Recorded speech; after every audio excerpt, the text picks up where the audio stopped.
Remei, o Remedios Varo, és una pintora catalana que va tenir una projecció internacional molt rellevant, tant a París com posteriorment als Estats Units.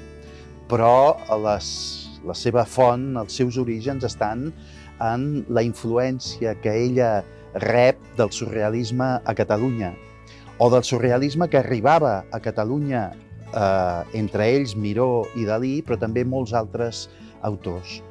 De tal manera que l'obra pictòrica de Remedios Varo és una confluència d'imaginaris hipnagògics, freudians, de la pròpia vida de Remedios Varo.